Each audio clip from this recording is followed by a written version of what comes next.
At my friend's wedding, my wife whispered to her ex, "I miss nights like those." So I decided to show her what she'd really missed. I knew something was wrong the moment I saw the way she looked at him. Not a glance, not a polite nod, no. It was that split second of recognition that cuts through a crowd like a spark in a gas leak. We were at my best friend Ryan's wedding.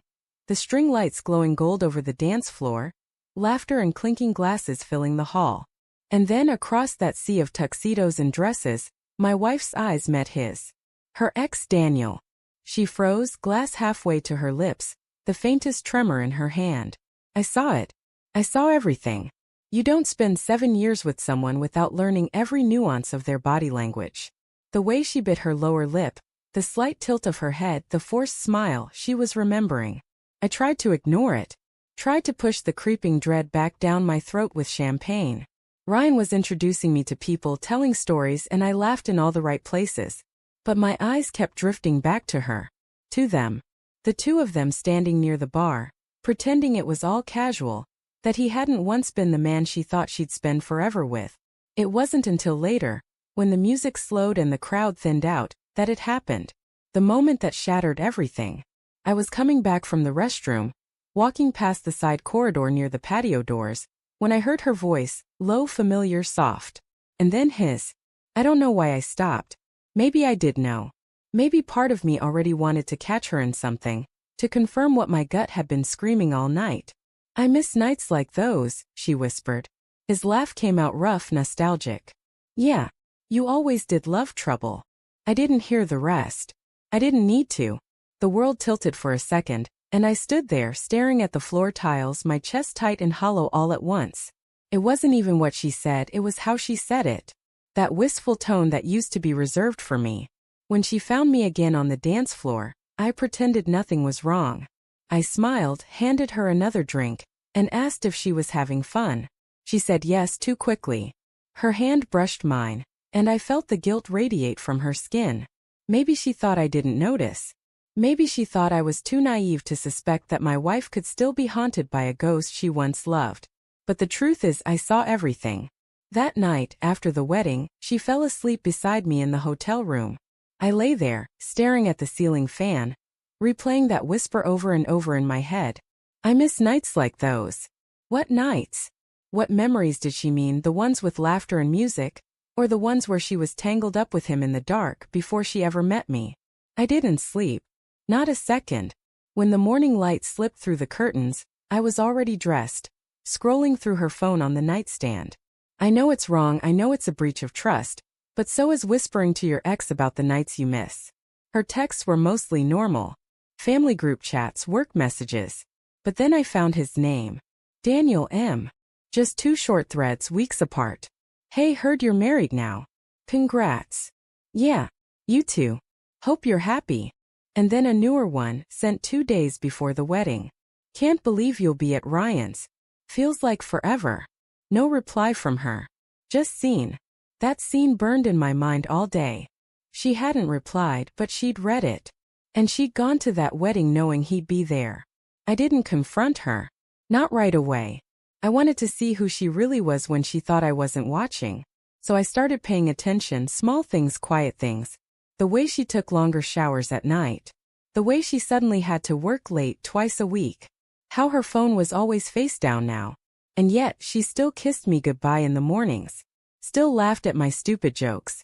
Still curled up against me during movies.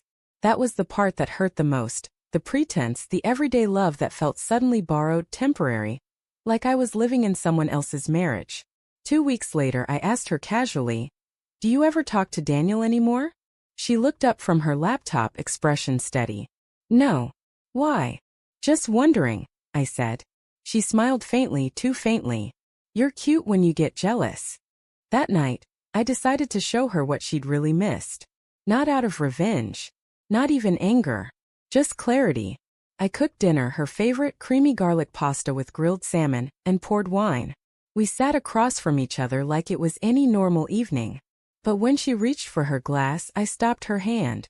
"I heard what you said to Daniel at the wedding," I said. Her body froze. For a second, all the blood drained from her face. Then she tried to laugh it off. "What? What are you talking about?" I miss nights like those. That's what you said, right? I kept my voice calm, almost gentle.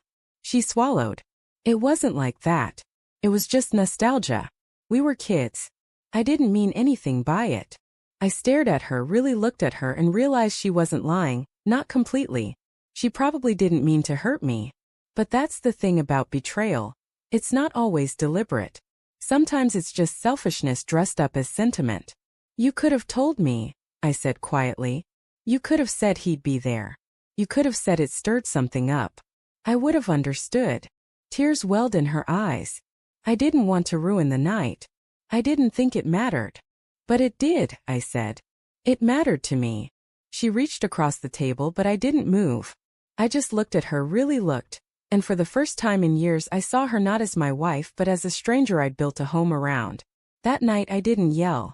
I didn't pack a bag. I just sat beside her on the couch and asked, "Are you happy?" She hesitated too long. "I don't know," she whispered.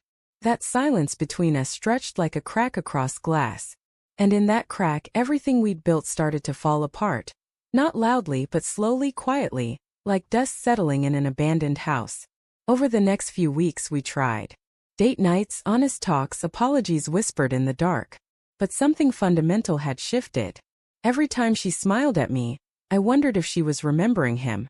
Every time I kissed her, I wondered if I was just filling in for the man she once loved more.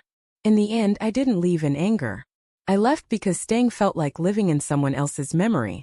The day I moved out, she stood by the door, eyes red, hands trembling. "You're really going?" she asked. I nodded. "You said you missed nights like those," I said softly. "I just realized I missed the man I was before I started wondering who you wished I was." She cried. I didn't. I'd already done my crying in silence weeks ago. Now some nights I still think about her, about us, about that wedding and the words that changed everything. I don't hate her. How could I? She was human. Flawed, lonely. Searching for something she thought she'd lost. Maybe we both were. But I've learned something in all this. Love doesn't end in an explosion, it fades in whispers. The kind you think no one hears. And when I think back to that night, the laughter, the lights, the music, I realize something simple, painful, and true. The thing she missed wasn't him.